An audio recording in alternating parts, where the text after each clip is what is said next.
They say beauty is in the eye of the beholder. You might think this slate is gross, but when we're done with you guys, there will be some gems, a sparkle in your eye. We are going to unearth all of the best plays on this gross slate. We're going to go position by position, top scrolls, sleepers, macro, strategy. We'll talk small field, do some drafts, talk a little Dawg Bowl, do a draft there, and then, of course, wrap it up with some spicy pick'ems. Get that core hitting again. Week 10, off and on the clock. Pete, John, Nez, let's do it.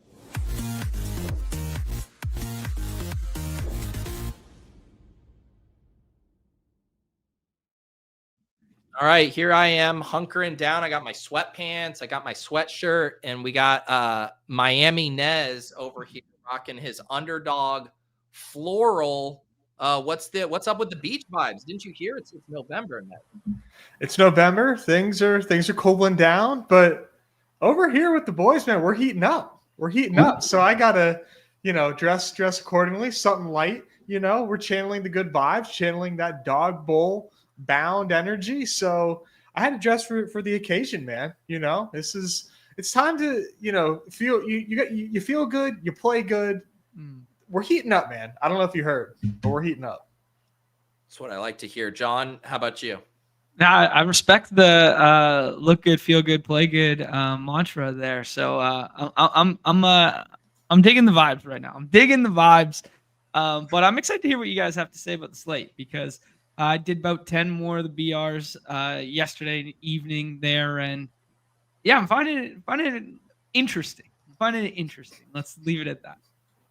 Yeah, I think I'm ahead of my normal pace for drafting. I'm like 60 BRs deep. So I feel like I have a pretty good feel for the slate. I mean, I definitely agree that it is not the prettiest slate. I think it's a week to really dial in your combos because a lot of the scrolls aren't quite there. I think it's a week to find some game environments, maybe some unconventional stacks that you like and really play in to it. It's kind of counterintuitive. And I was thinking this through with doing the shows with JM and Yuta, where it's like, there's a lot of good totals on this slate, like pretty good game environments, but all those plays are just so hyper condensed at the top of the ADP board that like, once you get past those, it gets really, really tough. So yeah, I'm struggling with that as well. It's real stars and scrubby, not in terms of player profiles necessarily, but in terms of game totals. Like, 49s and a halves and then down to 37 and a half in like that Browns and Jets game and that sort of thing. So it is like, there's like very clear places that people want to go, especially on our site right now. We got to find those, we got to unearth those gems at the bottom there. Yeah. Yeah. And I mean, a couple other kind of like macro notes that I thought were interesting and definitely dovetail. I was, as usual, I get my my sim report from Nerdy Tenor from the in-game syndicate on Friday mornings. This was the highest rate of 3 wide receiver builds that there's been all year. It's still only a 20% clip, but it generally hovers around 10%. So, you're moving up from 1 out of every 10 lineups, ideally being 3 wide receivers to, 1 out every 5, which is a pretty big jump there. And I think kind of speaks to how poor the running back options are after around, pick 20 there. And then, the other note just on the running back stuff is I always like looking at like the optimal rates that he puts in there for how often these players are getting drafted. And like, normally there's like 4 or 5 guys that appear to be getting underdrafted. Like it was just Rachaad White and like no other running backs this week. And so like, I hadn't seen that like since maybe last year on a slate that I can remember. So that's a lot of different ways to say there are not a lot of great running back plays on this slate. Yeah, definitely hard to scroll. You mentioned it with Rachaad White. It's evident, man. It's evident. I think we're all kind of feeling the lack of options on this slate. So, that's typically a sign that there's a slate ripe with opportunity, but I would do my best to find out where that opportunity is. Cause I can't hide it, man. It's definitely a tough one. I got a macro question that stems from these macros that Pete brought up for you guys. Last week was a very tough week for stacking.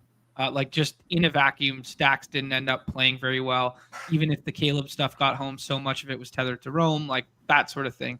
When we're searching for, plays this week, and we know that, hey, this is a more 3 wide receiver week than ever before, do you think that naturally lends the field to be overstacking this week? And is it something we should be cognizant of in our builds? I don't know that necessarily it'll be overstacked. I mean, Okay. anytime Josh Allen is QB1, people probably stack him too much, with their last pick. I think we can say that pretty confidently that like people stack Josh Allen way too much. Lamar probably stacked too much, but like shit, I'm gonna stack Lamar too. So like I'm guilty of that one. Drake May, it's gonna be Diggs or nothing. I guess like the problem is like what's the alternative? I guess just taking Josh and Lamar and Dart unstacked, even May. Sure. John, I think you could make a strong case for going naked with a lot of these guys just because they have rushing upside or just spread the ball. I think it's just an interesting combination of coming off a week where stacking didn't work, and then as Pete lays out for us, that like people are doing most of their scrolling at the wide receiver, that now will that naturally mean that, we'll be really condensed around 20 clicks. I'm thinking 6 persons. We're really condensed around 20 clicks, and then the last 2 picks for almost everybody is going to be a skinny stack scroll. Agreed. Yeah, I mean that's the playbook right now. Yeah. And it feels good. It feels like there's a direction.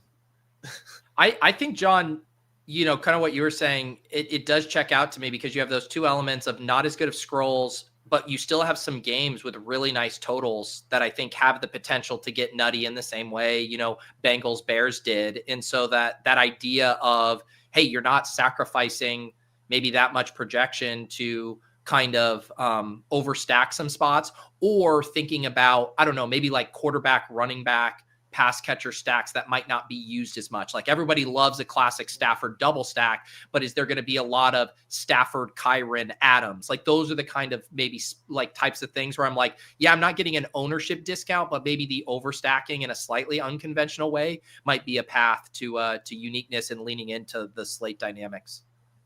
Yeah, I like it.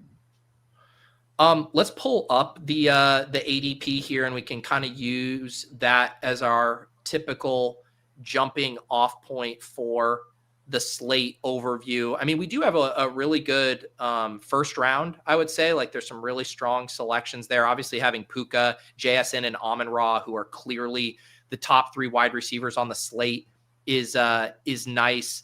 But yeah, where do you guys want to start? We can start at quarterback here at the top, or if you guys have any other like top of the board thoughts, we can go there as well. My top of the board thought would just be, are you guys playing Puka over everybody other than CMC? Because that was my initial instinct to do so, and just get overweight as much Puka as I could relative to that price tag right now. Because without the Q tag, I kind of think I would project him above those guys. I am now. Okay. Yeah, earlier in the week, I was doing more JSN Darnold stuff. Now that we get, the full go on Puka, you have to play him over everybody except CMC because that's where he goes right now. So yeah, I am. Okay. Yeah, I've been more I'm low on Gibbs and Cook, and I've just been trying to get as much JSN, Puka, Amon-Ra as I can. So I'm just kind of playing them in order. But I think Puka is my most drafted just because I like the Gibbs stuff. I mean, Gibbs is probably the most tricky, right? Where I am like, I actually had a clip that just posted on the channel for my Monday where people are so fed up with Gibbs because he had that dud last week. And like you look at the touch split with Montgomery, but people being upset is not reflected in his ADP because the projections say he shouldn't be here. Like everything about it says he's being overdrafted. People are like, don't care. Jahmyr Gibbs, go Burr. Like that's what's happening. Yep. Yeah. I get it. I mean, that's the Jahmyr Gibbs thesis, is that he outperforms the median because he has that game breaking element. But he is not my 103. No, he's not. Yeah. How do you guys think about that? Because that's the spot I'm in now, right? Like I'm almost halfway done with my BRs and like looking at, I think I have like 6% Gibbs and 6% Cook. And that's because I've started to like force it some. Like for you guys, where are you comfortable on those stands in round one? Because if you're taking Puka at 2, you're going to have like 0% of those guys. I kind of fine with it. Yeah. I mean, I'm a little scared that, Puka, he's left 2 games this season. There's re-aggravation risk. I kind of just like that game. I like how banged up Niners defense is. I like going after that. We're going to get Will Johnson back for the JSN matchup. Not that it's like a 1-for-1, but I'm a little bit of an Arizona defense respector. We've talked about that one on the program a decent amount. I'm fine being overweight Puka and to go another bridge further, overweight Amon-Ra this week by pulling those 2 up. I think it's like an opportunity more than anything to be overweight those really good plays as opposed to being scared of being underweight the other guys. Yeah.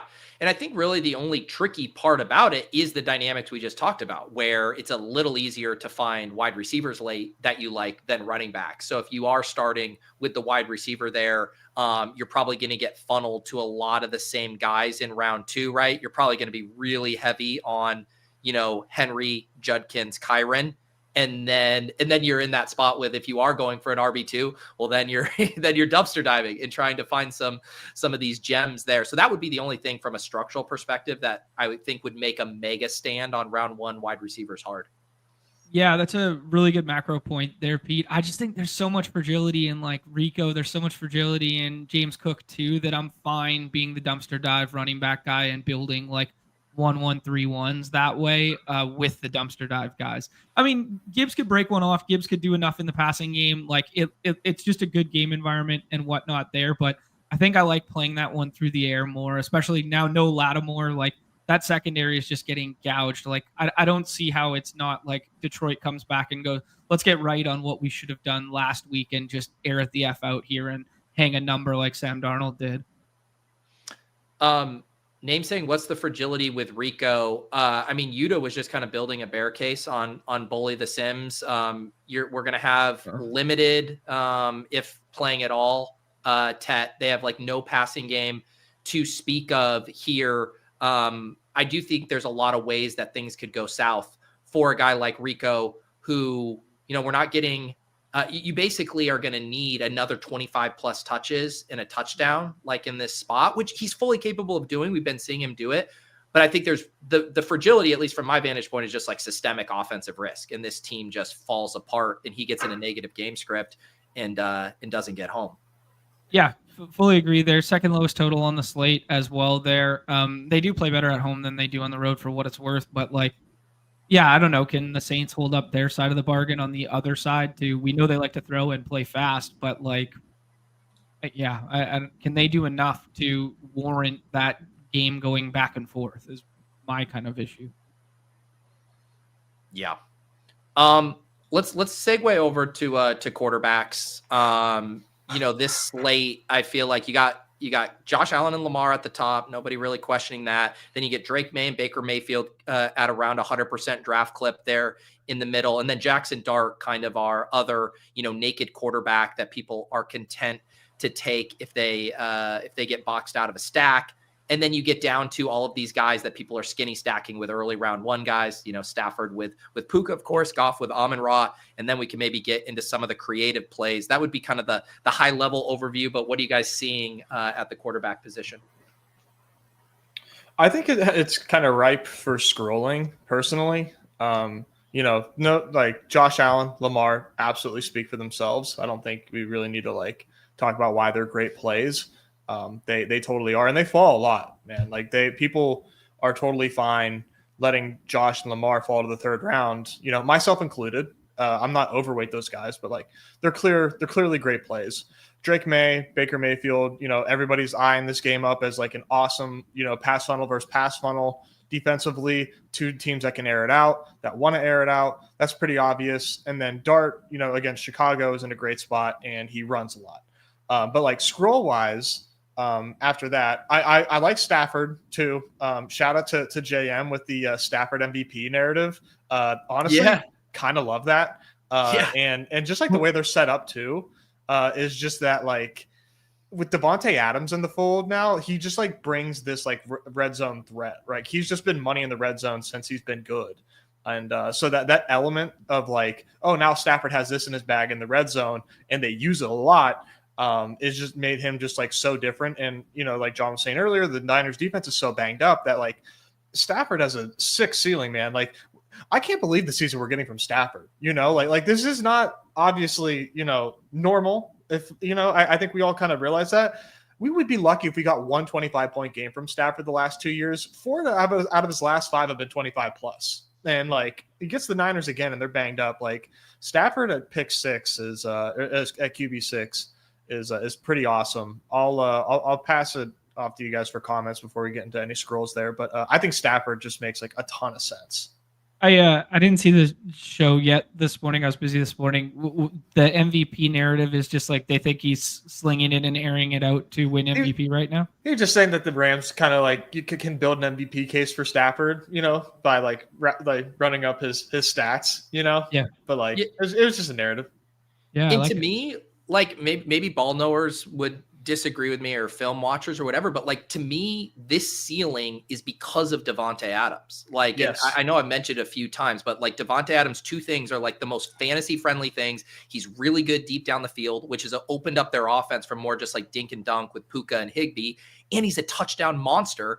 And they are calling more pass plays in the red zone because of Davante Adams. And so I think that's like directly related from seeing these 27-point games instead of like the 22-point games we used to always get from him. So it's like that, whatever stigma we had about him not having a ceiling, like that just does not pertain with Davante Adams on this team. Yeah. And it's sticking with him into this season and we can really take advantage.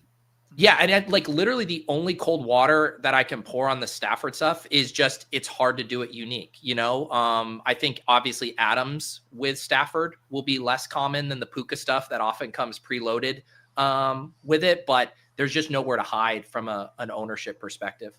I think the counter to that is like combinatorially, you're 100% right. Like and like, why would you, but like, you know, why would you want to show up with anything other than Stafford and or, you know, some combo of Puka and Davante? But at QB 6, like we know now at this point, and this might change as we get closer to Sunday, but at this point in time, Stafford's like 50% drafted. Like that's pretty sick. Yeah. Like that's really nice. Yeah, especially when he has 3 pieces going above, right?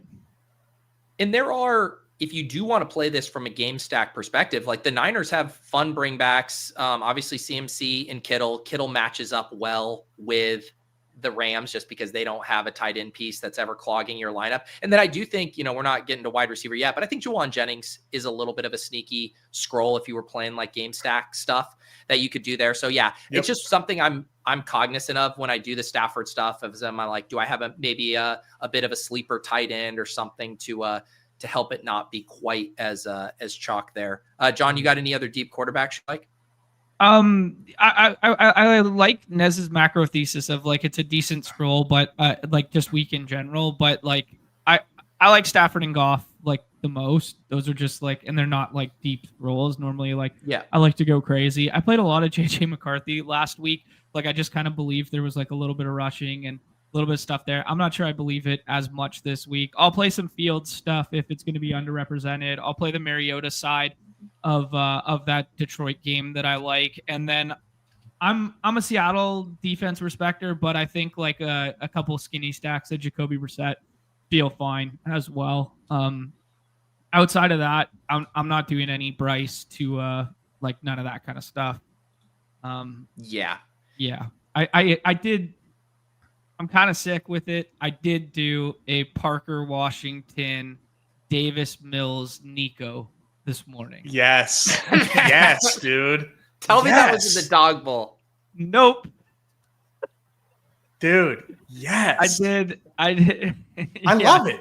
I love it, man. This is the year of the backup quarterback. Every backup quarterback steps up and immediately outperforms the assumed cannot be removed from his poll starter. Davis Mills, people forget Davis Mills got a little bit of a bag to him, man. I love it. I love that John did that. I mean, nobody should do that in 6-man drafts, but I love that John did. Jordan says He said, Jesus fucking Christ, I was just in that draft with John. Guess what, Jordan? You're going to be getting an email from Underdog Draft Games about a draft getting thrown out. Sorry for wasting your 8 minutes, Jordan. God, I swear to God, if Jordan wins the BR this week because of all the gifts John was giving him in that draft room, oh my goodness. Oh, dude, that's not good. Well, the other sick part about it was I did have a little bit of a GM start because I did pair 2 of the top running backs together. It was Rico and one of the top guys. So I can't even remember who the other one was, but it was like a little bit of a unique pairing at the top. And I was like, oh, now I got to get crazy with it. That is very funny. A couple other names I will toss out. Obviously Darnold with JSN. It's kind of the extension of the Stafford Goff stuff. And you kind of get this bonus of you get Rashid Shaheed in the fold. You don't have to worry about Rashid Shaheed teams because he's not in the player pool. JM was talking about how good Arizona has been on defensively, but I do like when I want to talk about like unstoppable force, immovable object, like I am going to always side with the offense in those, and Seattle at home and Darnold just playing out of his mind. I still think that they can get the better of the Cardinals there. So I'll do some of that. Mariota, he's like your arbitrage Jackson Dart play this week. And I think he's pretty interesting just because we know people are going to be playing the Lion stuff in a pretty typical way. Maybe not. I guess Montgomery and JMO open up some creative avenues there, but like Mariota Debo, Mariota Ertz, Mariota by himself, like Oppo Gibbs, if you want to play like Lions rolling, stuff like that, I'm pretty into. Yeah. The one thing that I would like to just say with Darnold is I think a really fun angle with Darnold is doing him with AJ Barner, because anytime Darnold is drafted in BRs, it's like his attachment to JSN is going to be super, super high. And yes, JSN is important to the Darnold ceiling thesis, but what if there is a top 3, top 4 pick that outperforms JSN, and then you pair that with the Darnold Barner, because one attribute that Darnold gets to help hit a ceiling is Rashid Shaheed, and you can't stack him with Rashid Shaheed this week. So you have that element on like limited snaps where like, hey, if Shaheed like goes off because it's a brand new element, and Darnold is just like hooping like nobody's business right now, there's a chance that like that touchdown helps boost Darnold, and like that's a huge hit to the Darnold JSN teams. And you're sitting here and then you're just hoping for something, you're hoping for 10 points from AJ Barner, and like you got a live one. I like the Barner shout there, Nez, but you just Silva'd the fuck out of Pete. Pete just said that about Rashid Shaheed and Darnold. Oh, dude, did I really? I gotta be honest. The fuck out of him, bro. Yeah, I gotta be honest. I got like some pest control here. That's like I'm like waiting to talk to. That's that's awesome. I should have said it like Silva. That's. I think I've done that like twice recently on the Swolecast as well. So trust me, I get it. But yes, Shaheed along with Noah, Jacoby Myers, those guys not in the player pool. Obviously, the NFL trade deadline after the slate is formed, which is a little different than how it works on DraftKings, where they can kind of add those guys to the player pool. So we will have to wait a week to play Shaheed. Yeah, I do think it is a good week to scroll at quarterback relative to the other positions. I think quarterback, tight end are good scrolls this week, just because the options at the high end aren't quite as strong as in previous weeks. Let's move over to running back, where this is where we really have to roll up our sleeves here. We're going to have to deal with some pests in the 30s here, and Nez is going to go deal with the pests at his home here. But John, I guess real quick at the top, basically there's such a stark gap. You can see after Kyron at 17, it goes all the way down to Breece at 29.9. Very clear tier of the top 8 running backs on this slate. Yeah, very much so. And, people are trying to live within it. Like there is kind of like a fight to be like the Henry is like kind of like the last drafted there. Like there's definitely the first 8 the first 5 of those 8 that you laid out go every single time before pick 11, right? Like there's just no ifs, ands, or buts about it. The Henry, Judkins, Kyron fall a little bit, So like those are my favorite 1-3-1 builds when like you get a little bit of a fall on those guys. But yeah, clear line in the sand this week, and rightfully so. I think one interesting avenue of the guys below that could open up is if Swift doesn't end up going. It trends like he's going right now, but if he doesn't, like then all the swappability stuff from Manungai, or Manungai gets jammed like above Kyron kind of thing, like that sort of thing. So that's just one, got my third eye open for that. But yeah, we can get into the scrolls. Yeah, I'll just to mention the Swift stuff.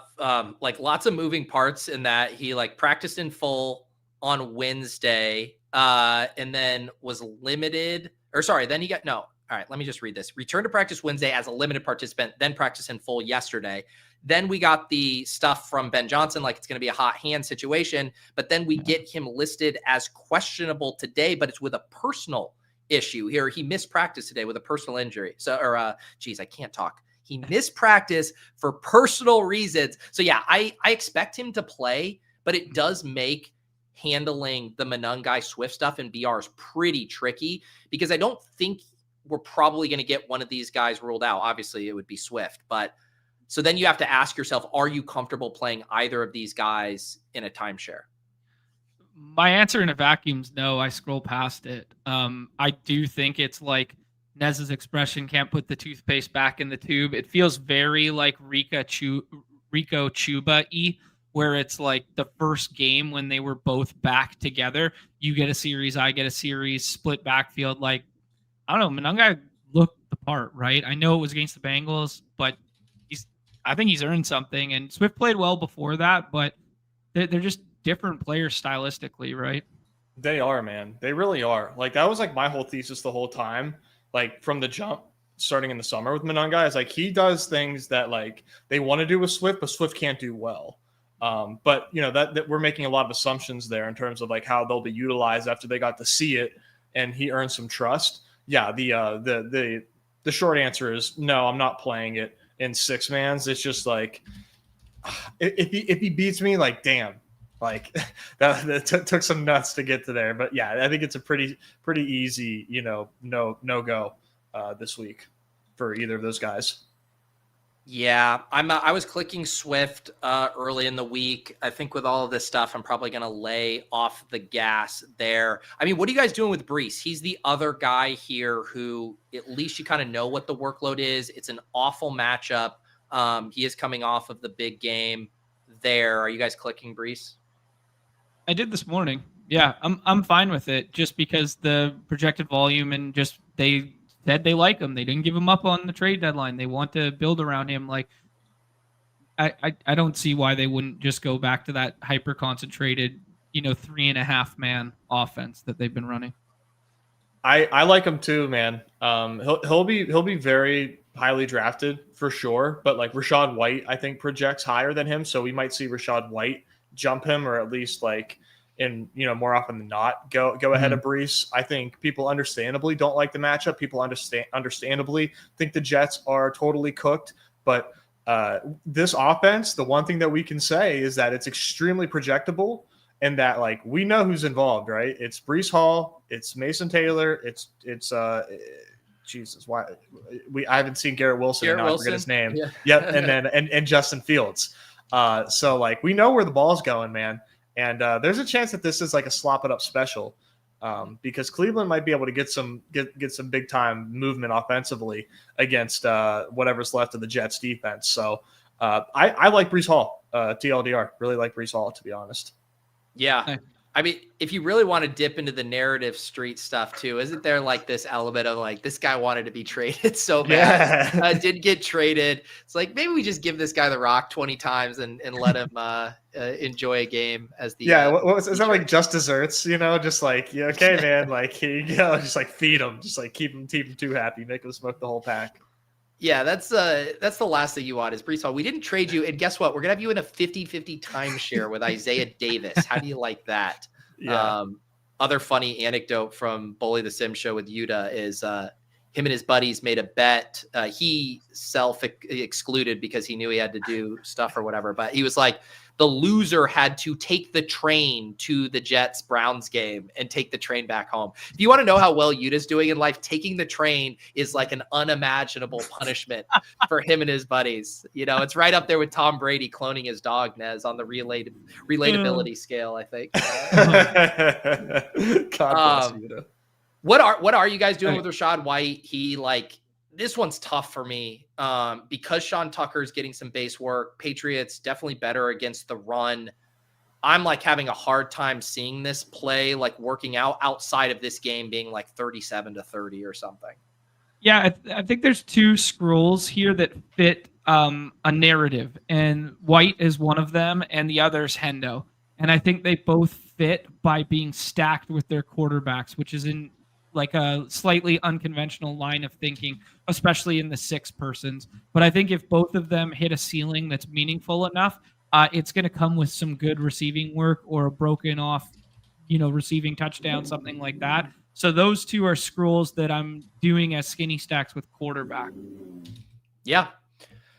I like that angle. I honestly and I wrote this up in my gems when I was like going through the running backs, and I was like, I think Henderson might be my favorite of the bunch there, just from like a talent perspective, the game environment. I thought he was going to be capped at like 10 to 12 touches last week. And so seeing him get the 14 attempts plus the 4 receptions, like that's a nice workload there. And if this game is up tempo, like no one questions that Trevion Henderson can rip off the big play too. Like that's what sent him into the 4th round during best ball season was what he was doing in the preseason. So, him and ETN have been kind of the guys that have been catching my eye back here. And I do think Aaron Jones is vaguely interesting. I really wish he was fully healthy, but he's the other guy that has like the role, the game environment and stuff that I think could put up like a 20+ point score. The role was so nasty for first game back. Yeah.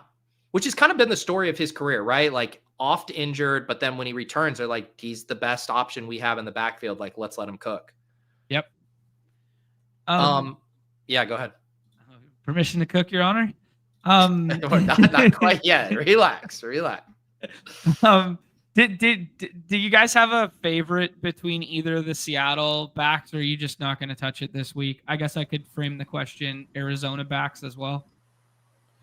I prefer Ken Walker, just thinking that he has a better ceiling, but Sharps is always there in the 6th round in dog bowls, and I think it's fine because I think that he's going to have goal line opportunities. So, you're really just hoping for like 10 points from your 6th rounder in dog bowls. But yeah, I prefer Ken Walker. Getting to him in 6-mans, I think is tough, but like he has that, we just haven't seen him have that like home run hit yet this season, but he has that ability that like makes him like intriguing in these BRs, but like it's hard for me to get there. It is definitely hard for me to get there.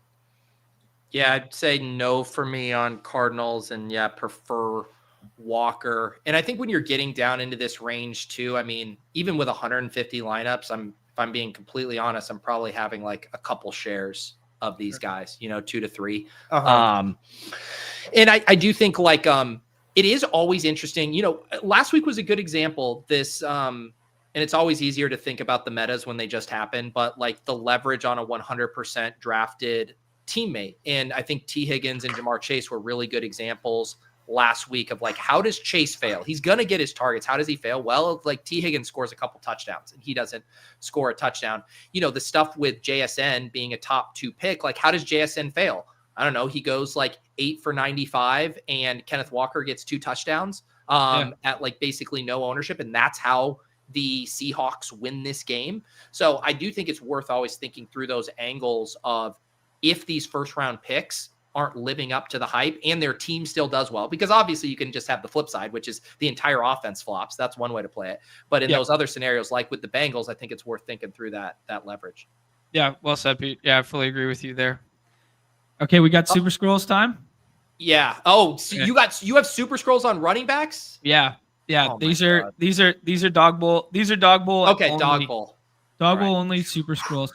I was like, if you're going much deeper, all right. Chris Rodriguez, 12 carries last week. He could fall into the end zone. named a captain this week if you believe in like narrative street stuff there. I Like also maybe follow Adam Sure. Yeah, I saw that one too. Yeah.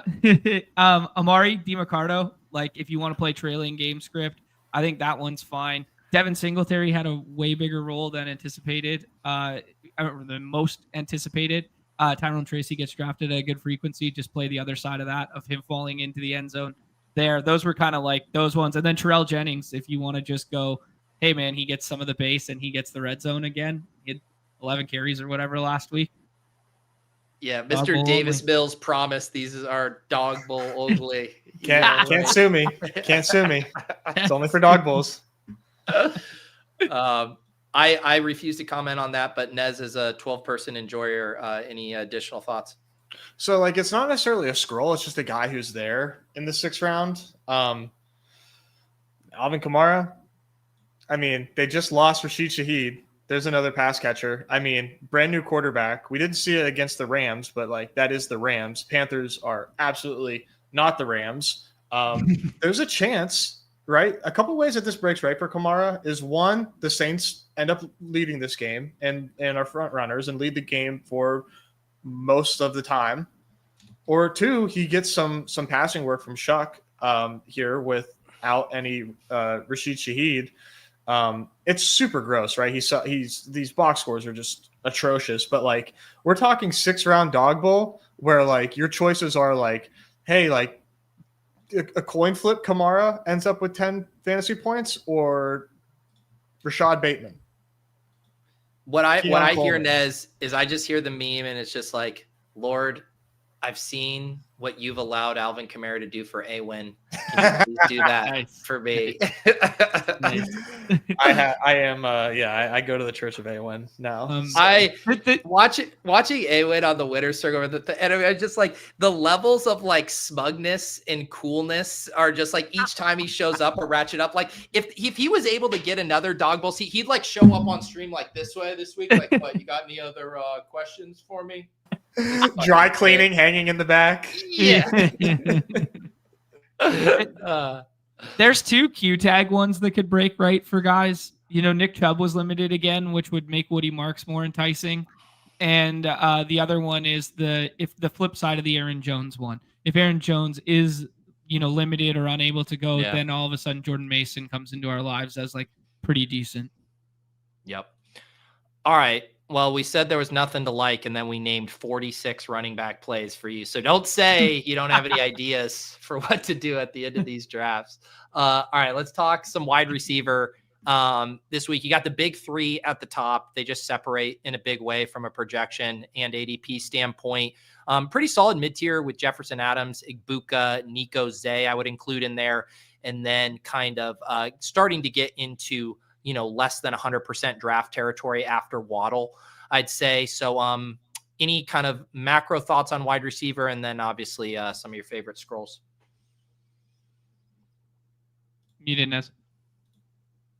John talking about the Detroit passing game has me, intrigued as well. So like, I think JMO makes a lot of sense in weeks where like we just have no idea like where the scoring will come from and like how guys will get there. Well, JMO is like very clear. He's like a one play guy that immediately puts you into profitability or like, helping your lineup get to the cash line. He finally broke through last game against the Vikings, 466-1. Don't necessarily love that they're like, this team needs to get back on track as Isaac Tesla. But I do like that JMO's going against this like secondary of the Commanders of a team that is just rolling over and officially done. So I know it's outdoors as well, but give me some JMO here. I don't think we've seen the last of him. There you go. Steven's on board. JMO could be this week's Higgins. That's a fun call. John, what scrolls you got? Yeah, no, definitely in lockstep with JMO. JMO's on my short list there. I like Debo. I liked your Juwan Jennings shout earlier there. I like Parker Washington a lot. I thought he looked really good last week. And then, he, not the best matchup in the world here, but just kind of like only dog in town one there. How about a post buy rookie bump to Tez Johnson in a game environment that we like pass funnels where everyone's playing Igbuka? We've seen a big play or 2 from him in the past. So Tez Johnson was on my short list too. That was kind of my five. My five were J-Mo, Debo, Jennings, Tez, Parker Washington, and if you want to play super duper gross, maybe Jerry Jeudy, but I'm not even sure I have the stomach for it. I love it. Jerry Jeudy has now come up on all three of my shows today. No, he hasn't. I swear to God. Shorty brought him up in the chat for that. And even JM like didn't rule it out for large field. I think Yuta mentioned him for a half second. And yeah, it's one of those plays you have to start whispering and kind of trail off at the end of your sentence when you yeah, now I regret bringing it up. Paige here mentioning Khalil on the Bill scroll. Certainly, Josh Allen will be paired with him maybe a little more than he should be, but I still think because of the ADP on that combo won't be anything outrageous. It just sucks so much that both Kincaid and Shakir are essentially part-time players, despite being the best passing game weapons there. But I can certainly see that. I do think and JM always hammers this home about Allen and stuff. And obviously it's a little more dependent on salary, but it's just like those guys, you really need them to get pushed in games where the Bills feel like they can't just give James Cook 27 carries like they did last week. So not saying I would force a Miami piece, but I certainly like the Shakir Kincaid on Allen teams that I have in Etienne or Waddle and just kind of playing that as they really cook and the Bills have no choice but to drop 35. Yeah, well said. I'm trying to think if there's any others. I mean, did anyone say Garrett Wilson? I know he's a little higher up here in ADP, but anytime, I know Nez mentioned him a little bit before on the Brees discussion, but 25% ownership, the clear alpha wide receiver. These are kind of the guys that fall in that purgatory where you're like, yeah, they're not like a big sleeper, but they are going to come at an ownership discount. Yeah, for sure. One other scroll that I'll throw out there is Jordan Addison. Okay. I like this game a lot, man. And I think there's like a couple things that are going in Addison's favor here. One is that, the ADP 35, that's going to indicate really low ownership. It's leverage off of Jefferson, who goes 100% of the time, or you can double stack it with JJ.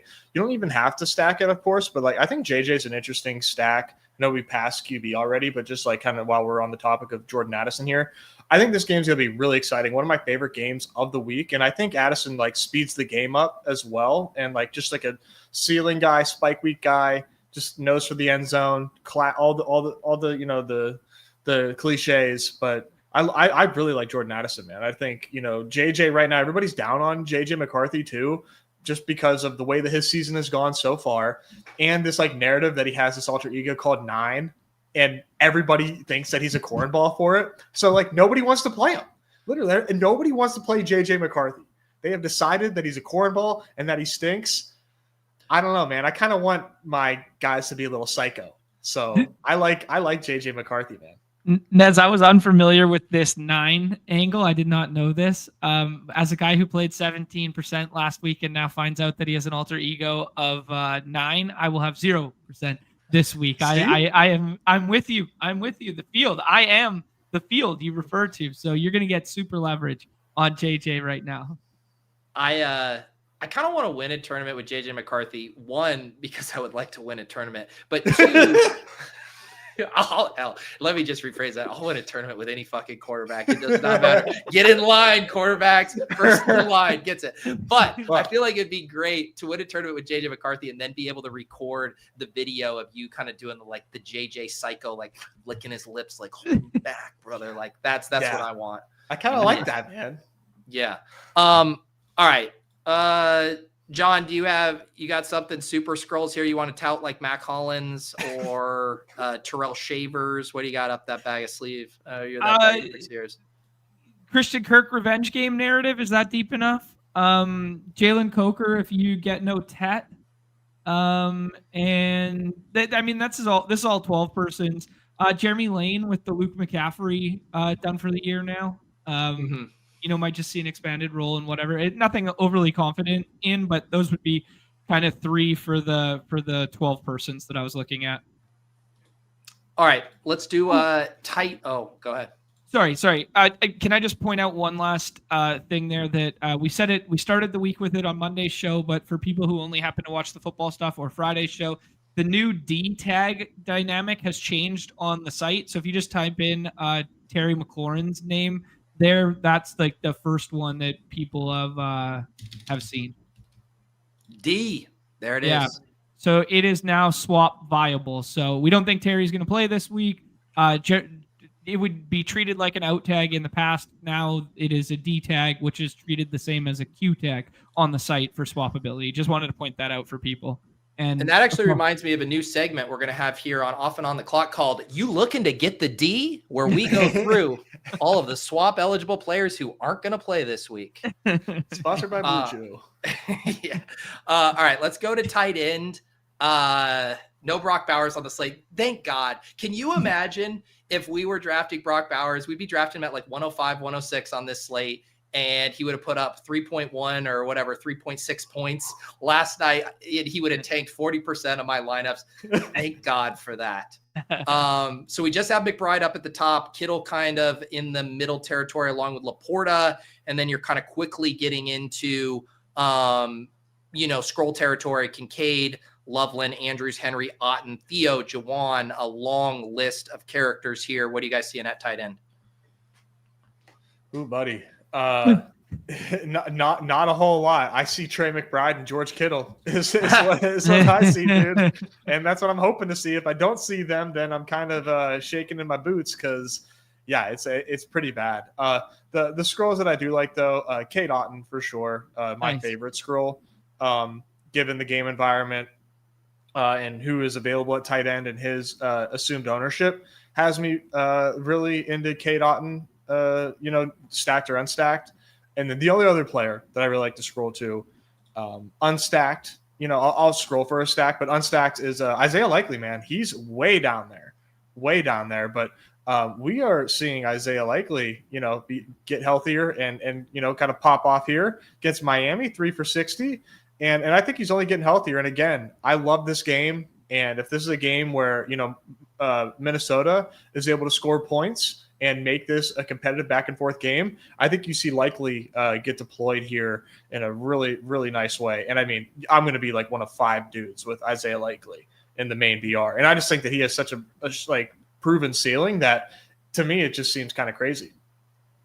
Yeah, especially when the prevalency of the skinny stacks to Flowers and Andrews will be replicated so greatly. I think that's a good contrarian angle. I actually like that contrarian angle more than the Bateman one for what it's worth. Just the 2 birds, 1 stone with the tight end position.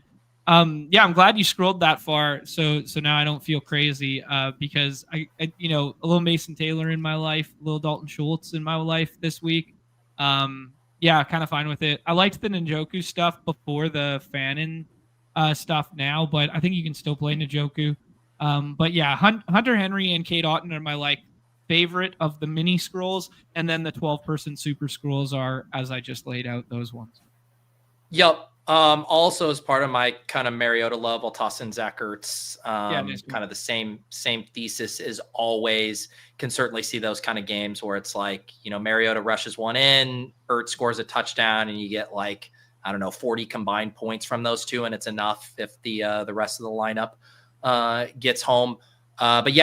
It is it's pretty flat projection wise. And I mean, let's just real quick hit on Loveland. I mean, this is like one of the toughest clicks for me to get to ever in BR at this price tag. Cole Kmet back practicing in full. And yet we all like Colson Loveland. He looked incredible last week. I just wish he was either more expensive or cheaper because this is a really, really tricky spot for him. Yeah, I looked at it and I was like, I think this is the worst ADP on the board, any position. I think I'm just out relative to the ownership. I agree with you, Pete. We love seeing the breakout game. That last touchdown should have never happened and would never happen against any other defense on planet Earth than the Bengals one there, and he got an extra 40 yards and a touchdown out of it. Luther Burden back as well here. So, yeah. And then if you get both backs back as well, it's a lot. I'm out on it. I'll scroll past it this week, and if he kills me, he kills me. Yeah, here's the Bengals. This is Fantasy Life's DVP, biggest fantasy boost to opposing tight ends. Bengals plus 9.7. Next closest is Jags at 4.3. Shout out Dalton Schultz. But yeah, it's the a right matchup. What about you, Nez? I feel like of the three of us, you would be the one more willing to kind of buy the toothpaste not being going back in the tube with Loveland. No. I'm not buying Loveland, dude. Okay. All right. Not at that price. Yep. All right. Let's should we do a little drafting here? Let's do it. All right, let's head over. When I said Jalen Lane, did I say Jeremy Lane? Egger's killing me in the chat. Seahawks legendary corner, Jeremy Lane. Did I go with that? I must have missed it if you did. Yeah. My brain auto-corrected that to Jalen Lane. Your brain, the amount of shows we do together, your brain's working overtime on the autocorrects, Nez. I know. All right. We are going to hop in the Deposit Kingdom contest here. As always, we got our 1,104 entry tournament, $10, 3 max compliments of our friends at Underdog, $1,000 up top. Not only does the winner take home the 4 figures, but you get the glory of the lineup review on the Monday portfolio review every Monday at 10 a.m. Eastern. We have the 105 guys, so this will be fun to talk through because this is kind of an interesting spot in the draft rooms. Mm-hmm. Yeah, you may get gifted, a pick, or we might have to really get dirty with this lineup building, but we'll see what Schmilk is going to leave us with. Schmilk. Tyler is my new stream bum hunter. I think he was in like all of my drafts that I did on the Fantasy Life channel, a couple on the Bash. I can't escape Tyler. Tyler did this hilarious thing. He goes, he drops in the chat. He goes, thoughts on like getting ahead of the Rashad White incoming, projection steam. And I go to like search for Rashad White in my draft room, and he had just selected him in the draft. I was like, it sounds like the steam's coming from inside the house here, Tyler. Tell me I'm smart. That's right. That's great. All right, there you go. Puka at 2, the trendsetters here already calling their shot. Yeah, so I would imagine we get JSN here. And I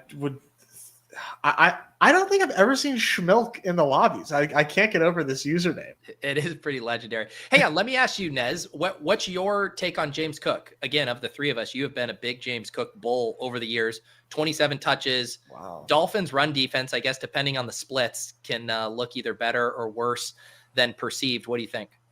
Yeah, no, I like James Cook. I just I think I like Rico more. Let's take Amon-Ra here and try and set up the Detroit double with like Laporta or something after. Or if this guy doesn't like Gibbs and pushes Gibbs around, we do the unique Detroit double that way. But we kind of force his hand because he can't take 3 running backs. He does go Gibbs and Rico there. So we could scroll down. If we're going to do Laporta, then that doesn't make McBride interesting. You're kind of looking at like Jefferson or Achane here. Yeah. Go for it, Nez. What do you think, Nez? I think you just go James Cook. Yeah. Based on ADP, you probably won't have quite as many Cook, Amon-Ra pairings. I don't think so. And this is one that I'm just kind of like IKBing the projection over. Like James Cook doesn't project as well as Devon Achane, but like I could see James Cook outscoring Achane more often than not, though, at the same time, right? Like, there's a lot of factors into that projection, but like, man, I really think the Bills stomped this week. And James Cook in positive game environments has always been a play of mine. He's just one like Jahmyr Gibbs. He's difficult to project, I think, because like when you get those big James Cook games, like it's how can you possibly put that into a projection? I mean, you just can't. But when he explodes, he goes nuts. It's basically like the same dynamic that happened a ton last year with Barkley and with Derrick Henry, and I guess to an extent Cook again. But it's just like you have the two elements of a back that doesn't catch passes and a quarterback who's a major threat for goal line, and the projection just can't get there. And that's why in the masterclass too, we talk about like the if-then statements with that. The irony is, I believe the team that won the BR last week had Josh Allen and James Cook in it. He had like 11.6 from James Cook, but because he hit every other nutted piece, you were able to survive that. So even in those negatively correlated, pairings, it does not matter if you find every other 30 ball on the slate. That is really wild, considering that it was such a high scoring week that you could get away with that. Yeah, I think the biggest reason for it was the Brock Bowers outlier score at the tight end position was like one contributing factor, but the other contributing factor was the fact that he got on a build that had double scroll wide receivers, and you needed double scroll because every mid-tier wide receiver failed. And that is sometimes the fascinating thing about like those BR scores and how they come together, where it's not about the score Allen put up. There were plenty of quarterbacks, especially cost adjusted, who were way better clicks. And yet if it funneled you to the two late wide receiver build that you had to have because Drake London at 30, and I think he had Devontae Adams at 20 in there or whatever. It's just a really interesting dynamic there. Well, it's crazy because like you get, let's make this pick. I'd be down. I mean, we're gonna go Laporta with one of these, and then I think so. Take Laporta first because he's already got two running backs on the end, and then we can discuss it. Very astute. Yeah. I was about to make us take a running back. Yes, thank you for noticing that, John. Not that this guy was going to take Laporta over Kittle, but process. We must focus on the process. Who do you guys prefer of Judkins and Kyron? I prefer Judkins. Yep, I won't fight guess. I mean, I don't know if I have a strong take one or the other there. I think they're just kind of like this mini tier of their own, where it's like this is the last to do a 1-1-3-1 build, basically. I mean, you could pull up Rachaad White if you like him more than this tier. I do not. Yeah. Yeah. The Rachaad White projection is it's pretty rich. I will say that Sean Tucker popped up on the injury report today. Did he? That's interesting.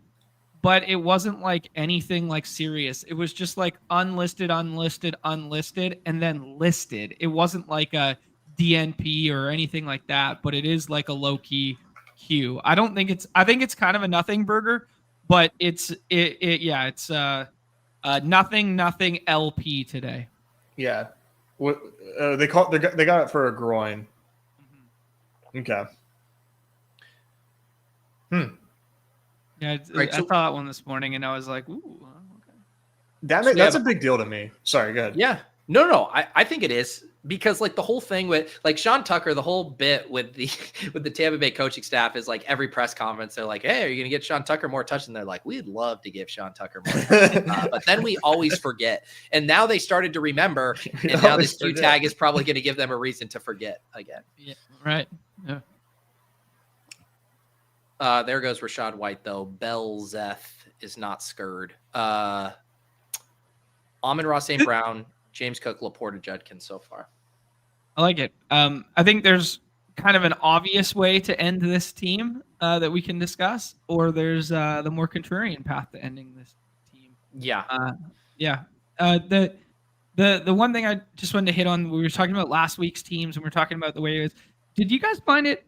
I mean, I'm just thinking through the build type, but did you find it crazy that we had a quarterback that's separated by like 10 more points and who was drafted at a decent frequency and like didn't sniff the lineup? Who? Caleb. Oh, yeah. Scored 37.8 or something, and then Josh scored like 28. But just thinking through the construction, the way in which you would have had to have gotten to Caleb would have been like a double scroll, effectively, because you would have had to pass on Allen and then take like Higgins or Adams like there at the one turn. Not to mention, he was already low owned Caleb, and then a huge majority of the Caleb teams had Rome. So that wiped out so many of them. And I think that's what happens is like the amount of actual viable lineups with Caleb was just shrunk. Mhm. All right, so we can do. We'll get. I We just can take get Goff here. first. Yeah. Yeah. I don't mind the game stack with Debo. Or if there's another one-off wide receiver you guys like. Oh man, it would feel bad to not take Debo if he comes back. I think. The other one you could maybe sell me on would be like Garrett Wilson opposite Judkins in that same game. Yeah. Yeah, I think Debo would be the path for me. I think that was the obvious one that we were alluding to there. There's another one here too, where you play full onslaught in an 1,100 person field and you go JMO. It did cross my mind for a second. Yeah. Probably need him dropping 40 for that. I think I'd prefer to just have the Debo with the very similar thought and a much better target share. Yep, sounds good. But I do think, getting into the bomb, I think you could totally roll that out in a 500 person. Yeah, I think so too. All right. There it is. I have a funny note from your guys. I forgot to bring this up on the portfolio review, but you guys know my buddy Ronnie, high school buddy, has become a staple in the baseball channel here. Sunday main slate, he says Badge Bros Brawl. Let me pull it up here. He finished tied here. Where is he? Ace GM 34 here, tied for second. This is the message he sent me. He goes, laugh my ass off. Stumbled into a Badge Bro Brawl thinking he was a 6-man, but then realized it was only 3 players. Did not like what was happening, so I stopped at a single entry, 4-way tie for second. So single bullet for Ron, got flustered, but he didn't realize it was a 6-man and still finished in second place here in the Badge Bros Brawl. But I guess this is what happens when you draft 100% drafted players in the Badge Bros Brawl. As you end up with a 4-way dupe for second. Well, I think it's also really interesting that Brock Bowers was only 30 something in the Badge Bros Brawl, and it still was duped because he just had one scroll. You know, and we talked about that. We were like, Bowers, because of the 3 tight ends, was going to be at this ownership, and it's still everybody had the same thought. It was like Bowers. I know, really great scroll. Hey, shout out to Feed the Freezer there, OG legend there, Patrick. If you know, you know. All right, there you go. All right, let's get a Badge Bros Brawl here for week 10, and yes, for Ron and anyone else. These are 3-person drafts, and you can just adjust your scroll thresholds. You know, QB 4, tight end 4. From there on, those guys are going to start seeing lower ownership. 30% Bowers is crazy. Yeah, it's kind of crazy when you look back on it. But it was a really strong tight end slate. It was. Depending on if you look back on it after last night or look back on it on Monday, it's crazy in one direction or the other. Yeah. 35% Bowers. Like, that's too much. Yeah. What are we doing? Yeah, that game was, man, it was fucking 9-6. Come on. Didn't watch. Oh, didn't. I don't think it's. I didn't watch a single snap. 9-6 going in the fourth quarter. Crazy. No. That was one of those where like the juxtaposition of the shipcast on Sunday, where we had all those great games, Brock Bowers going off, Chiefs, Bills, etc., and obviously hitting was nice. But then comparing that to last night, and like I know what that show would have been. It would have been, we would have had a Brock Bowers hire. We would have been miserable the entire game, no scoring, frustrated with the coaches. It would have been awful. All right, you guys want to do Puka here? Yes. Yeah. I'm trying to think through this one. I just saw this in the chat there. Our guy Troy says you can build a nice Ohio State lineup this week. So I imagine Judkins, Hendo, Marv. Did I miss something? Marv's a scroll. Yeah. Pick a running back you want here, guys. Rico. All right, get Rico. Should we do Stafford on this one with Puka? Yeah, sure. For sure. Yeah. Stafford's going to be like 10%. No, John, I was thinking Fields stacked with Garrett Wilson, JSN. JSN. That was so easy. I don't know who the tight end would be from Ohio State. I don't know any of the Ohio State tight ends. Yeah, I don't either. Who is the tight end? They don't produce any, I don't think. Yeah, man, you don't even have to get to Hendo because you could just do Judkins and then the 3 wide receivers. You don't even have to get to Marv. Do you want to do Kittle as part, like do a little stack that's like Stafford to Puka with Kittle bring back? Yeah, let's double stack it. Let's do Adams. All right, I like that. Okay. Yeah, I like that a lot. I think Adams will be pretty low owned as well. I don't think he'll be low owned in this contest. What did you want? Do you want to grab Adams now? Or I think we do Adams and Stafford and then a scroll. I think if you're double stacking with the kid, I think you could do a Henry or Judkins here with Stafford and be completely fine. Okay. We'll take Stafford first because TK is full at the flexes, and then Bum Hunter. We'll go from there. Yeah, I guess you're. I mean, Stafford is going to be pretty low owned. You would think. Yeah, I think so. I think very. Let's just do Big Dog on this one. I gotta do some investigative journalism now that Chad brought it back up here. This Feed the Freezer meal plan. Does the website still exist, Nez? No, it's been offline for a while. What's the origin of this story? Okay, so the origin for the if you know you know, he was on the original Mount Rushmore. Feed the Freezer, remember that. everything, multiple sports. He was really good, but we could never find him and could never find him on Twitter, could never find him Discord, anything. So we did like an on-stream like internet sleuthing thing, and eventually it led us to this like mom and pop shop, meal prep company that sold frozen meals. That was like Feed the Freezer or something like that. And then there was a picture of a dude named Patrick on there. So we just called him Patrick forever from then and always brought up the picture of this being Patrick. But we've never linked up with him before or anything. We never knew. Was he the one too who has the Twitter where it's like a bunch of numbers? Just like there's the robot jokes. No, the robot jokes was somebody else. It was? Oh, I thought that Crash. It was Crash Rich. Was it Crash Rich? It might have been Crash Rich. Yeah. That's what it was. The robot joke. Yeah. Yep. All right. Good stuff. All right, guys. Get in the Dawg Bowl. Oh, 2 more. Shit. Come on, Nez. Quick fingers. 1 more, baby. Let's go. Oh, I was looking up because Did John get in? I'm in. Okay. All right. Good. All right, Influencer 101, suckers. Look at this RNG machine where Pete, the ultimate influencer, gets the 101, and then Nez and I on the podium of influentialness, 11 and 12.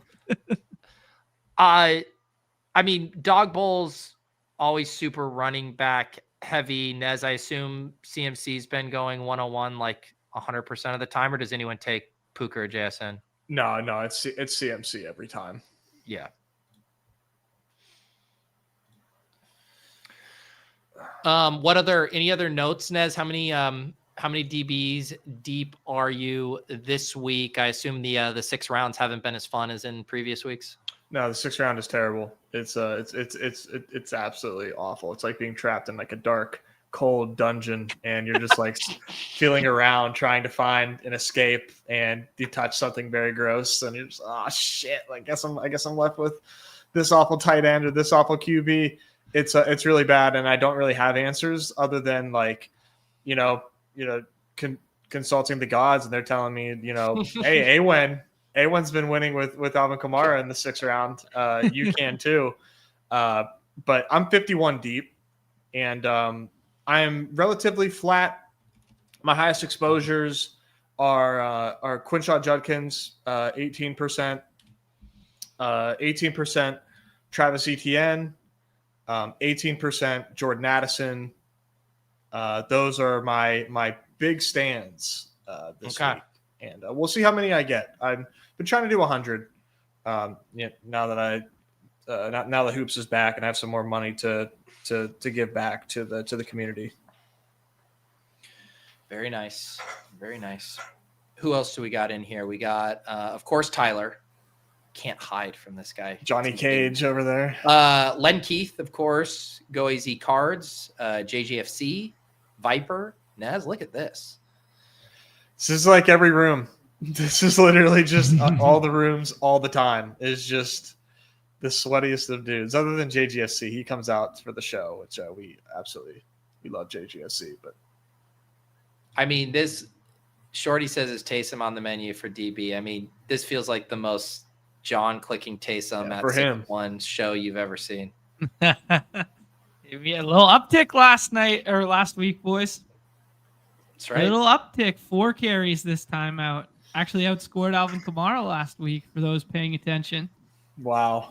It's a pretty low bar. Sounds like I should be paying attention to that. Yeah. I had a lot of Rico this week too, and then I cooled off after the injury, and now that we've got the Tet stuff, I'm cooling down on Rico. But I was really high on Rico Dowdle to start the week, so pretty bummed at how that turned out. Yeah. Ooh, Trey McCronk, huh? I can't let you get him. I didn't want him. Oh. I'm punting tight end, buddy. I'm putting on a show for the people here. Never in doubt. Never in doubt. Yeah. Let's see if you take the top 3 in my queue. Just one of these guys. Okay. Yes. No, we're not putting on a show yet. We're taking double wide receiver start here. Okay. He's setting up Mr. 9. Don't do it. All right, so Nez goes McBride and Adams. John, for our audio listeners, starts Justin Jefferson and Emeka Egbuka. Trying to think of like nines, like best nines and stuff. Mike McDaniel, Tech 9? Sick. Tech 9, yeah. Tech 9 had some bangers back in the skate route. The November 9. November 9, nice call. Nice, yeah. That's a nice alliteration there. Yeah. I can't wait for you guys to see just how gross of decisions you're going to have to make in these Dawg Bowls, like very, very soon. Well, especially me, right, with pick 72. Oh, brother, it's not pretty. What's the optimal position to leave for your last pick this week? Probably tight end. Yeah. Yeah, certainly not wide receiver. Definitely not wide receiver. No. Probably I don't think so. Pick 72 at running back has to be pretty nasty work too. yeah. That because without saying that's I guess just like the flex positions for sure. But I don't know, man. If I was at pick 72 and like Minungai made it all the way back there, I think I'd take a stab on the hot hand. Or like Aaron Jones makes it all the way back with the Q tag. I would take a stab there, but if they go, it's curtains for you. Yeah, Minunga is kind of a fun shout. Yeah, Amari DiMaccardo or Chris Rodriguez, go for it. Well, Minungai's fun because you can kind of free roll it. Like he could get you the touchdown and like 60 yards and get you enough to win, but then you just get to free roll the Swift being out stuff.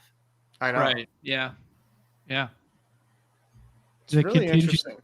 Yeah, the contingent angle of that is so sharp because like he might just end up with the same 10 touches at a higher efficiency than like other backs that are available there, like DiMaccardo, like we suggested.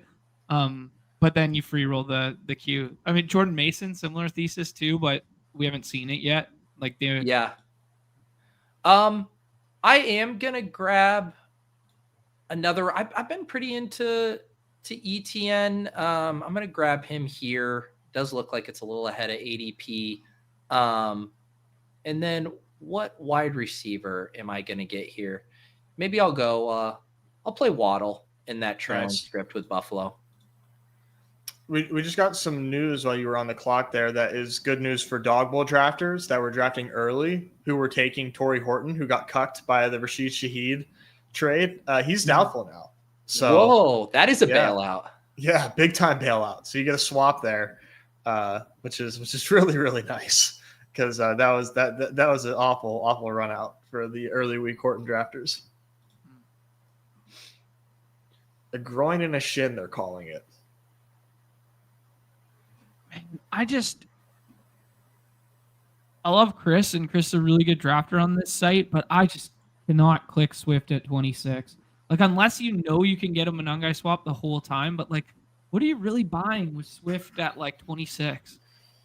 Like, well, you're buying that he's completely healthy, and it's just the personal thing keeping out. And the Giants' run defense sucks, and we've seen Swift in just this entire running game cooking.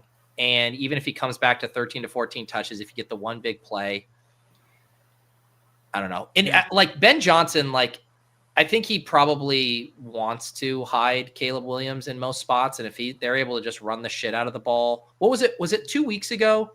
What was the game where they just completely de-emphasized Caleb and just it was kind of like Monangai's little breakout game, and then Swift had a nice game too, where they both just feasted. Like I think you could see a game like that.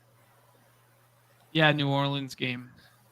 But that's what I was like. I was staring at that, John, there, and I'm like, early in the week I'd been taking Swift ahead of ETN, and I'm like, I'm just taking ETN. Like I think the projection's similar, and I don't really have to worry about any funny business, even though it's not as good of a matchup. Right. Yeah. Ooh, on the clock, and I pick 35. I have Chris Olave still here, so nice. I think I'm going to do that. It's a pretty steep fall, and I will continue to play chicken with the room at running back. Chris Olave opens up the Alvin Kamara click later. That's what's really exciting about it, Ness. That's right. That offense is clicking. They're humming. Are you putting on a show yet, John? Yeah, let us know when you're putting on a show. Not yet. Well, this is we're having a little fun here. We're having a little fun. You're putting on a show. He's putting on a show. All right. I love how you clicked Fields first too. You just had to. That was fun, John. That was a lot of fun. Good show. All right, I'm gonna go. We'll go Ken Walker here. We'll save ourselves from the on stream Alvin Kamara. There you go. So John has the Jefferson, Igbuka, Fields, Wilson. Nez has McBride, Adams, Olave, and Kenneth Walker. I have CMC, ETN, and Waddle. You, Pete, will have a bit of a challenge, I think, in terms of like finding, like if you are looking to stack, you might have your hands full. No, easy game. I was hoping maybe Jawan Jennings would come back, but that did not pan out. This is an easy game right here. You got this right here. You got Christian Kirk revenge game, Davis Mills off of the ETN scoring 2 on the ground. Easy game. Do that. And then you double it. Time. Yeah, you double it your own time. You do it with Schultz. Double stack Davis Mills. Double stack. Let's go. Cook. The Monangai pick from Keith there. I was kind of hoping that he would fall all the way back to me. I would have taken a stab, given the personal. I mean, you just never know. You just never know with that personal tag. So I think I'm probably. The question is, do I let go of the? I'm going to take Shakir and like play this Buffalo game here with Miami and him. And I think what I'm going to probably do is just let the stacking go. And I think I'll probably just pay up for quarterback here and grab unstacked Baker. And just think there's still he can put up. Well, I don't think Otten's going to come back in this economy. Yeah. You would be hard pressed to get on. I didn't even have any hopes for that, but I was just sitting looking at it, and I think Baker's like a decent naked quarterback here. Yeah, for sure. I thought about like going do you go tight end there? I mean, best available tight end before I picked was what, like Henry or Loveland, and then you go like you leave Tez Johnson to like be the stack with Baker late. I think I'm just gonna jam in some projected points here, like a Dawg Bowl vet. That's right. If you get completely washed, you could do Sterling Shepard too. But and I knew John wasn't even going to be upset at me because Baker Mayfield was just didn't even cross his mind with Emeka Ibuka. This man ran to the podium for Justin Fields. I will say the double stack with Tez crossed my mind. Yeah. I didn't want to do the double stack with Otton because I thought it'd be like what everybody does and I wouldn't be showing off. I was going to do it with Tez.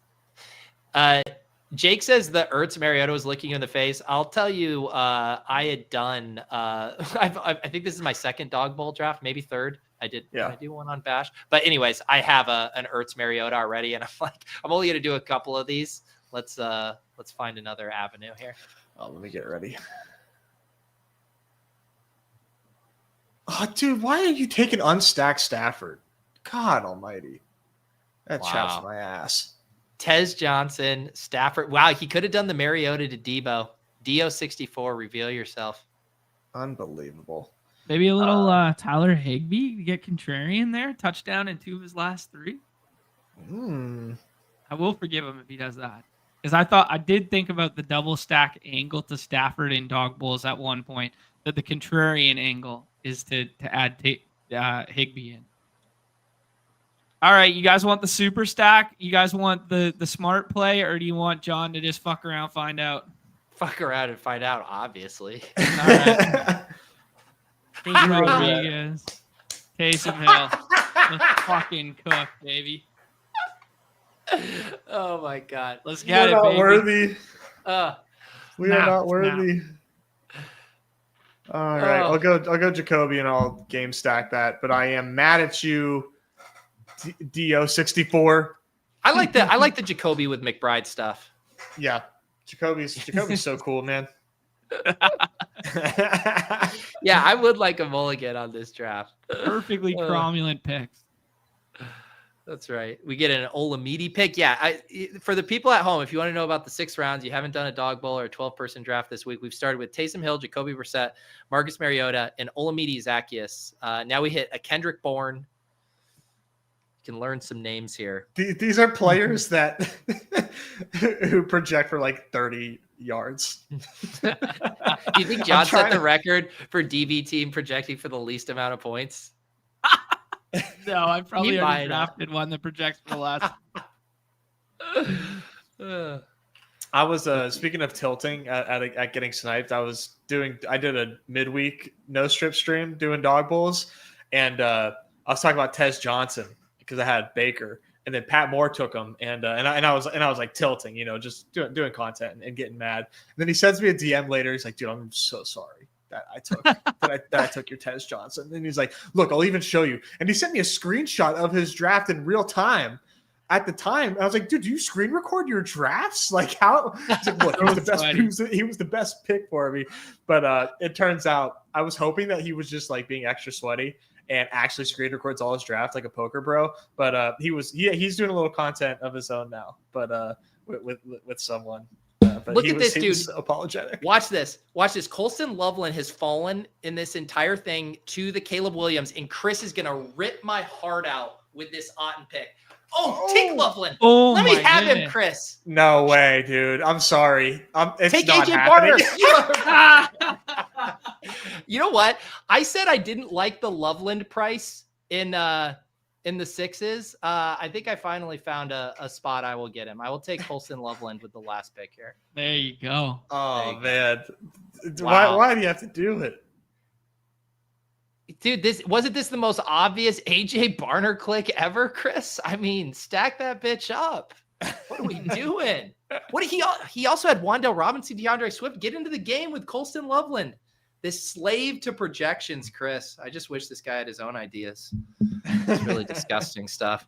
All right, there it is. So final team for me, CMC, ETN, Jalen Waddle, Khalil Shakir, Baker Mayfield, Colston Loveland. Nez, let them know what you did. Yeah, I started off with Trey McBride, went to Devontae Adams, Chris Olave, Kenneth Walker, Tyrone Tracy, and stacked that thing up with Jacoby Brissett in the 6th round. John? The old You wanna nerds. take a will tell you, bow? man. The crowd wants an encore. The nerds will tell you this isn't a good team, with the old projected points situation that people are concerned about, the old S words, but we just reach down into these genes and see if we can feel something. And you just go and play from the heart here. Justin Fields, skinny stack to Garrett Wilson. You get Justin Jefferson and a Buka, two of the best wide receiver plays on the slate. Scroll the F down to Taysom Hill, who outscored Alvin Kamara last week, and Chris Rodriguez, who outcarried, outproduced, and scored the touchdown last week at the expense of Bill. We get it all at, cumulative ownership, product owned here of like 12% between Rodriguez, Hill, and Fields, I would say.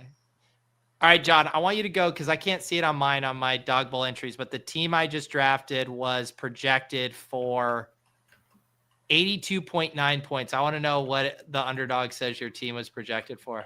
Underdog says I am projected for 67.4 fantasy points. Nez, could you find a team in yours that is under 70? Under 70. Wow, we're giving John 3. Oh, I got a 66. Okay, let's hear it. It has Bucky. It has Bucky. That doesn't count. Okay, that's fine. I was about to say you almost matched me, but you punted a full roster spot. That says it all. No, nothing without Bucky, unfortunately. If you can beat, how about this? This is the dumbest promotional offer I've ever said. Yes. But if someone has someone under John's line, send us a screenshot and we'll give you 20% off the masterclass instead of 10%. There we go. There you go. Please don't tank in these teams. It has to be already drafted. That's the rule. All right. You know what time it is, guys? Let's spice it up. Pick'em, spicy margs. Spicy margs. Radioactive spice. Let's spice it up, slop it up. Slop it up. I mean, Slide. Just permission to slide, Your Honor. You sliders! That's a 65X. That makes me feel things. All right, guys. We need to get back on the straight and narrow. We need the core to cook again. Where are we starting? Emmanuel Wilson, of course. Oh, I mean, No, I'm kidding. unbelievable.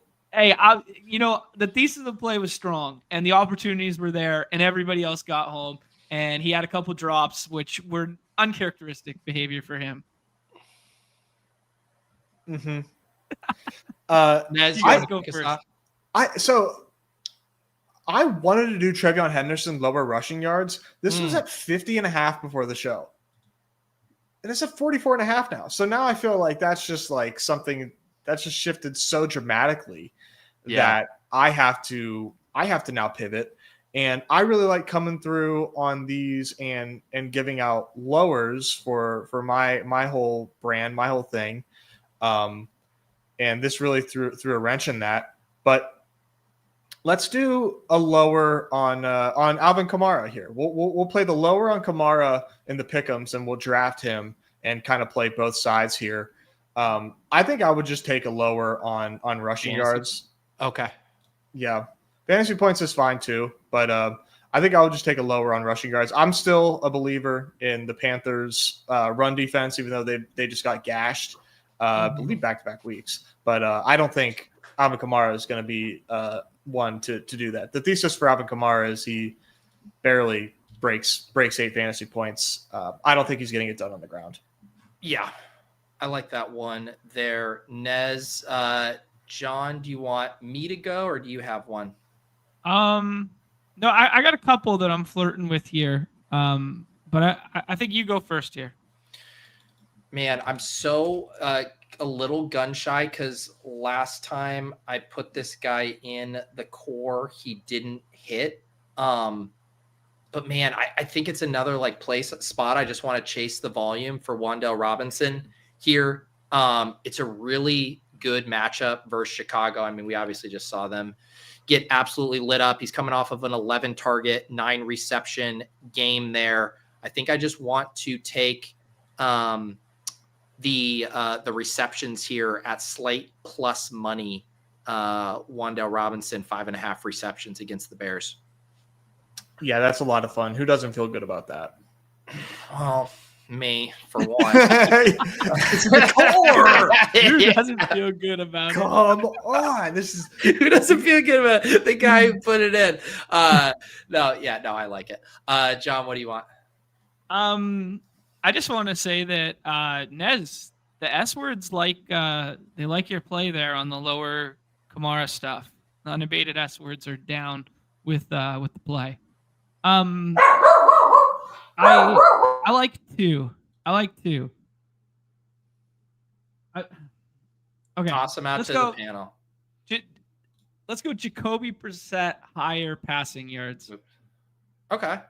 I mean, I'm a respector of Seahawks defense, good football team, like what they're doing. They're healthier than they have been, but this number in a vacuum from the S words, it just says it's too low.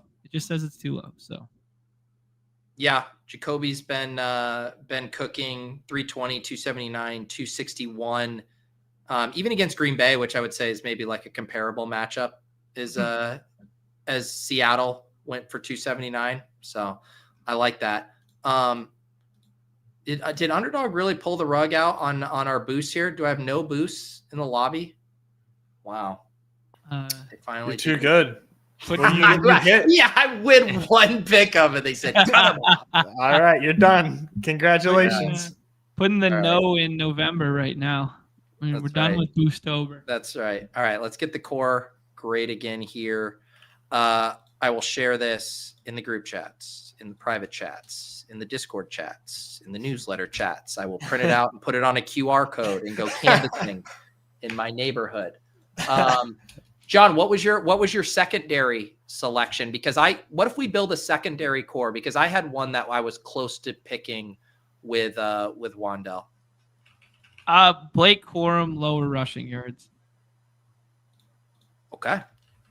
Nez, you want to do a second spin-off core here? Yeah. Why don't you go first? Yeah, I was going to play into the Debo stuff. It's the same reception line as Wandell Robinson. I do think he's going to be a volume magnet, and they're just going to be in a trailing script here. So I'm going to take him higher than 5.5. Pete, what was the number on the Corum one now? 30.5 rush yards. Okay, not as good. I saw it at 30. Okay, it's fine. It's okay. It's fine. What did you see it at? 31, but it's okay. Okay. So we got Debo, higher receptions, Corum, lower rush yards. Yeah. Let's just go to I'm rocking with Rico in a big way, man. Okay. Let's just go to Rico here, and I mean, there's so many different options that we can do here. His rush yards opened up at not 90, I think 75, and has now made its way to 90. That's absolutely incredible. Rush attempts looks nice for him. Yeah, I think that's the move. I don't have a whole lot of respect for the Saints. I mean, the 3 games that you've gotten bell cow, right? It was like pre-Chuba, he was 23-30. They fuck around with Chuba for 2 weeks, come back, say he's our bell cow, and he has 25. Yeah, let's do rush attempts. I like that we get a little bit of a plus multiplier on there. Yeah. It's Rico week, man. All right, there's core 2. Davis suggesting Jalen Hurts rush TD. Love it, but we keep these main slate only for these, but we will flag that. All right, there's your core 2. Core 1, the link for whatever reason didn't take me. Core 1 was higher on Jacoby Brissett passing, lower on Alvin Kamara rushing, and higher on Wandell Robinson receptions. Yeah. Okay. Cool. Yes. Thank you. All right. I feel like we got to do a Lions onslaught. I mean, Nez is on JMO. We're all excited about the Lions here. Yeah, we got to find a way to finagle this in the best way that nerfs us the least. Right. Yeah, I mean, I always feel like to do a touchdown for sure. Let me collapse these and get to the good stuff here. Yeah, let's survey the odds for touchdown. It's probably going to be Laporta or JMO on the touchdown angle, right? I agree. And JMO is 1.16 and Sam Laporta is 1.16. So Thank Peter, you for settling that. you absolutely nailed it. They're like the exact same, except I know. Yeah, That's their really receiving funny. yards are the same. Their fantasy points are really close. Yeah. The other thing too, when you start to get to that with JMO, where you're just like, would you rather just have his longest reception 29.5 for 1.21 and get even better odds Yeah. on that than a touchdown? Yeah. I would. Guys, look at these fucking nerds coming at me with I'm playing all the bad plays. Chris Rodriguez is 23.5 in the rushing yards department, and Bill is 41.5. It's like, can't play him. 17 yards, bro. Hey. Can't play him. Hey, we can play him. In fact, we're going to need, I mean, I think there's a lot of angles we can play on the Commanders as part of this. Oh, I was just this referencing the draft. But like, Commander side doing something with Debo, I think Debo would be my shout. Unless you guys want to play the Jeremy Lane, aka Jalen Lane, narrative. I have an angle, but like I think we hit the reuse picks button and then I give it. Okay. So confident. It's a good one, though. What do you guys want to slide? I think Goff. Do we just get something going with passing yard slide here? Yeah, Yes. I'm cool with 300, 289. You think can he go for 300 here? You want to hit the 299? He can go for 300. All right. John, what do you want with Debo? I had done the receptions, but we could have him on the TD here. What's the rushing yards at? Ooh. If it's like 5.5 on the rushing yards, I think the Debo rushing yards is actually like decently sharp. Why am I not seeing it? I see first quarter rushing, receiving. Am I missing this? I don't see it. No, it's not up. They're scared. Yeah. Okay. Yeah, Correct. they're scared. Okay.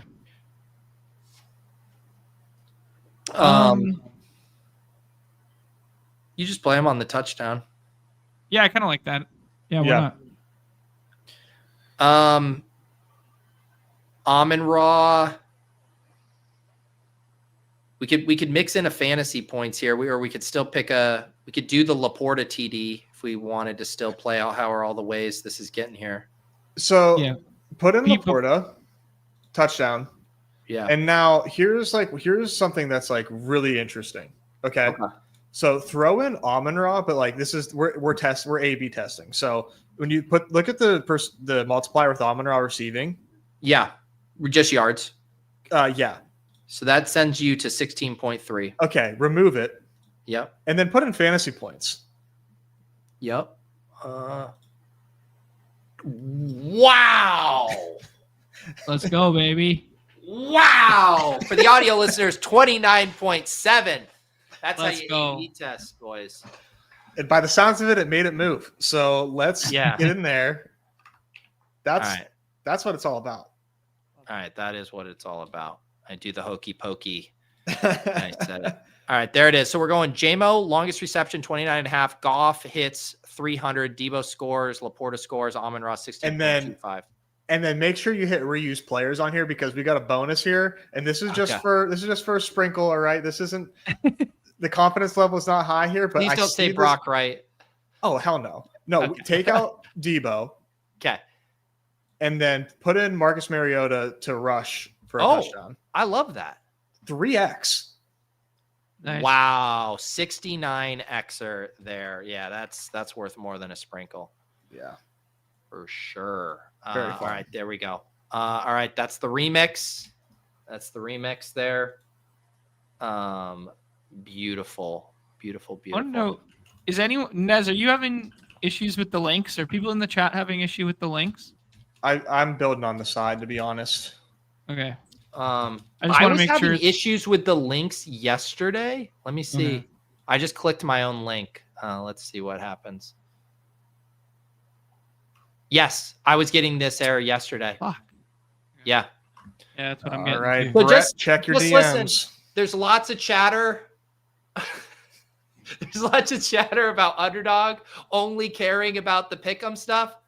Just let the record show they're willing to have stuff break over here too, guys. You know, It's overarching. It's not. Yeah, come on. Let's not be. It's not negligence Discriminatory here. Yeah. Okay.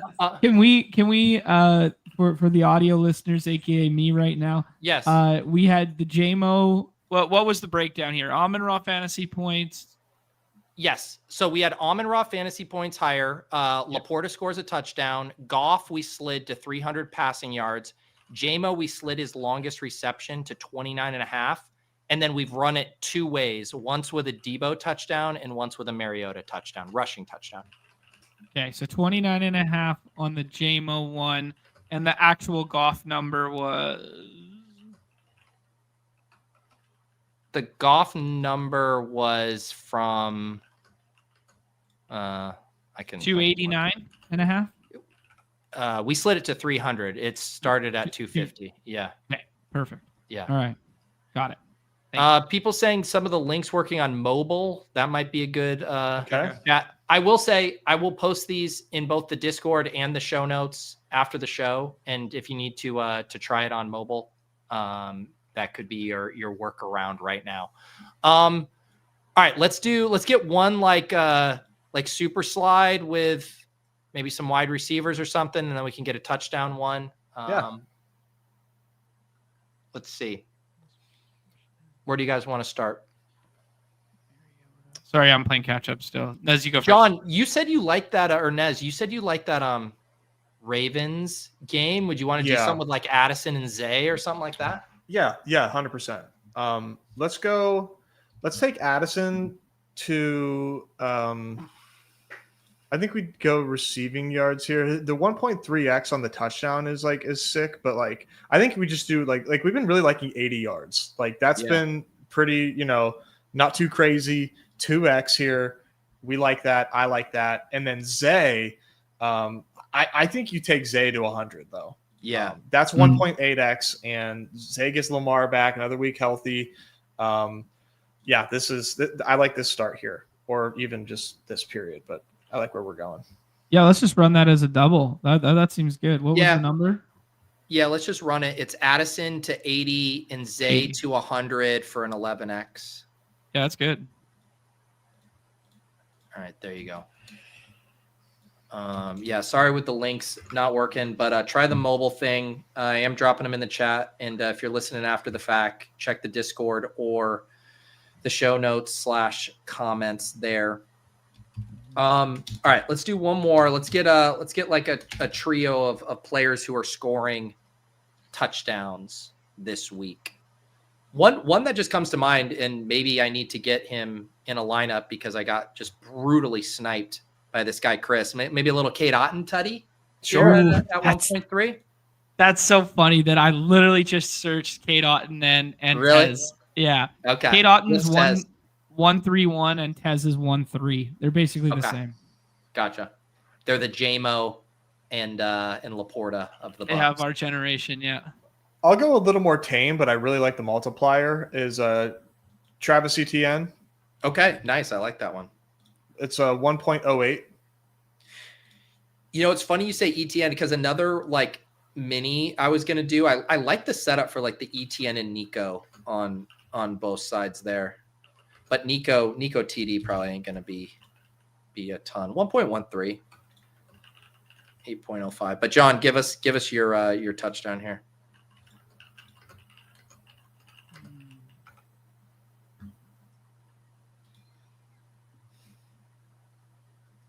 What's Fields rushing, John? What?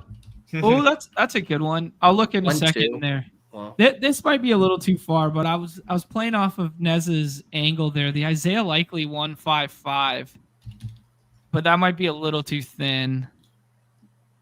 Stephon Diggs is 124. Like that's good. I mean, they love manufacturing stuff for him in the red zone. That's pretty good, man. I like it opposite Cade too. I was getting a little game correlation there. Yeah. They're too shook to list Taysom. This is a good suggestion. Juwan Johnson at 1.8 is a pretty good one. Yeah, good one.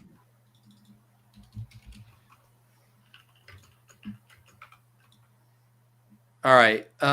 What do you? So you want to run a 4 for a 28x just to have a good time here? Yeah. Let's throw in Juwan. I think the chat was smart with that one. Let's reward them. Let's reward them. You were being a good boy. All right. Shahid's not up. Hoham's saying Shahid. Shahid's not up, and he's actually still listed on. He's still listed on New Orleans. Do not take Rashid Shaheed game high receiving yards. Although the wide receivers in that game are so bad that he might still find a way to lead that game in receiving. Yeah, there's nothing really Seahawks up right now because of the pending Q tags at the wide receiver position and the doubtful one too. Yeah. All right, guys. Nez, what's the no strip schedule this weekend? Yeah, I think tonight we should be good to go. Check my Twitter. I will absolutely let you guys know. That does seem to be the plan. May double dip to Saturday.